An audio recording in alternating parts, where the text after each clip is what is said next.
الحمدللہ رب العالمین والعاقبۃ للمتقین ولا عدوان الا علی الظالمین واشهد ان لا الہ الا اللہ وحدہ لا شریک لہ واشهد ان محمدا عبدہ ورسولہ صلوات اللہ وسلامہ علیہ وعلی آلہ وعلی اصحابہ ومن اهتدى بہدیہ واستنى بسنتہ الی یوم الدین اما بعد۔ معزز ناظرین و سامعین، سورۃ النور کی تفسیر لگاتار آپ کے سامنے ہر منگل کو کی جا رہی ہے۔ آج بھی انشاءاللہ العزیز سورہ نور کی آیت نمبر 43 سے لے کر کے 50 تک کی آیتوں کی تفسیر اختصار کے ساتھ کرنے کے ارادہ اللہ تعالیٰ ہمیں توفیق دے، اور جو کچھ ہم سنیں اللہ تعالیٰ آپ سے پہلے مجھے عمل کرنے کی توفیق دے، آمین رب العالمین۔ اعوذ باللہ من الشیطان الرجیم، بسم اللہ الرحمن الرحیم۔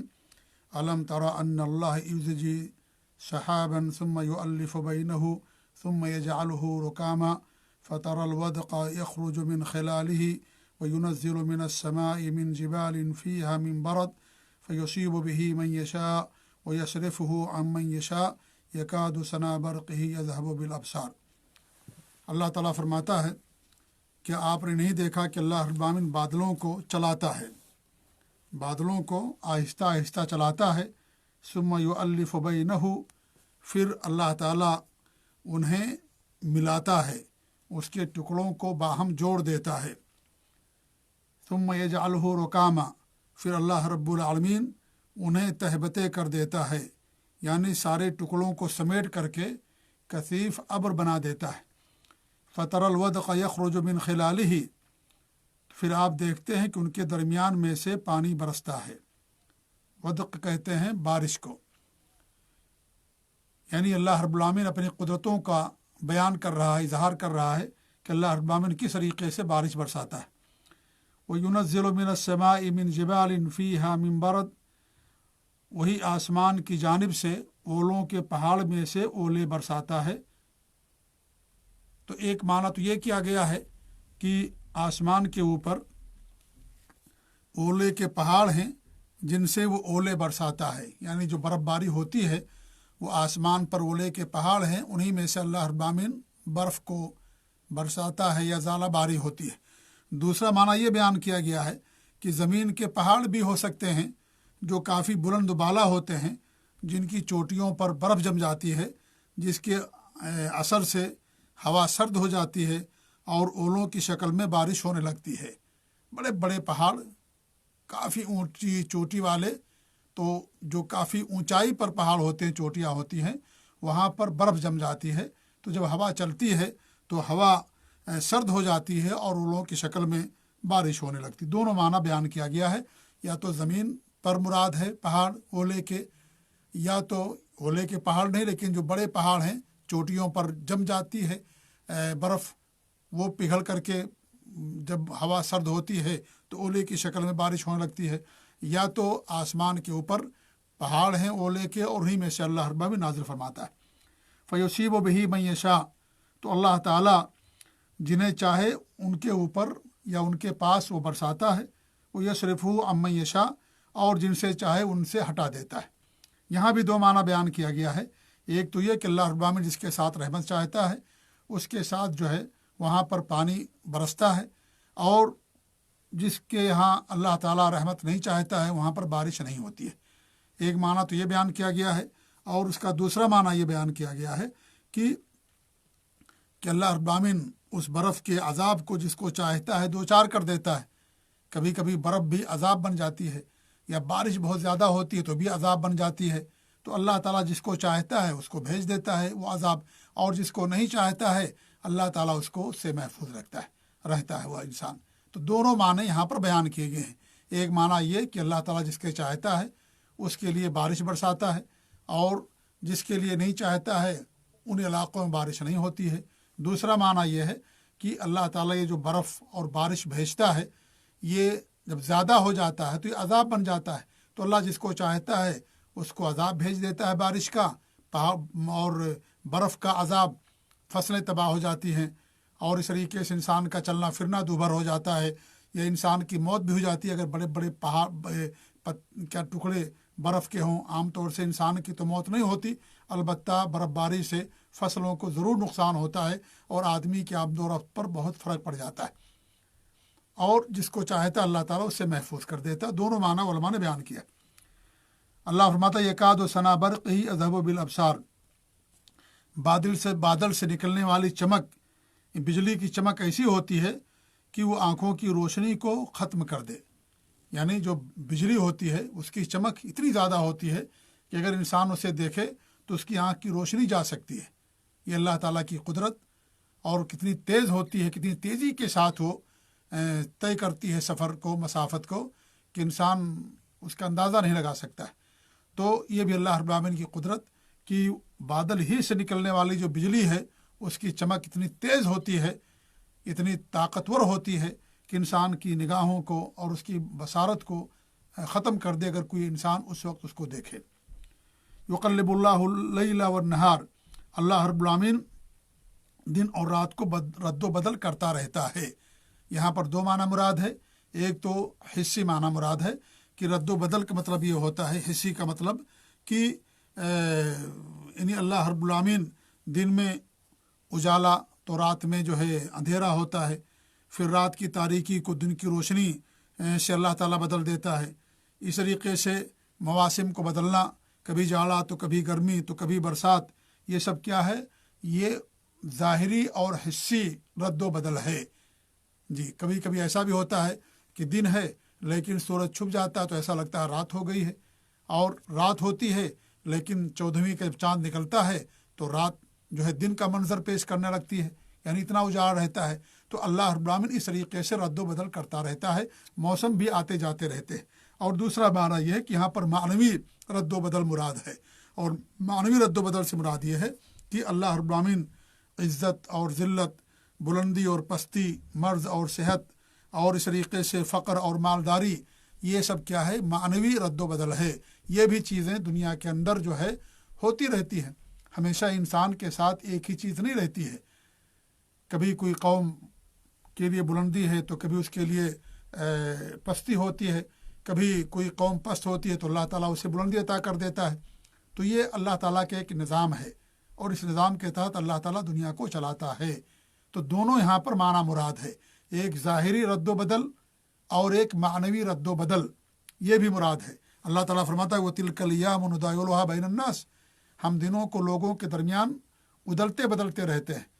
کبھی جنگ میں شکست ہوتی ہے تو کبھی فتح ملتی ہے، کبھی کسی قوم کو عزت تو کبھی کسی دوسری قوم کو ذلت ملتی ہے. یہ اللہ تعالیٰ کے نظام ہے.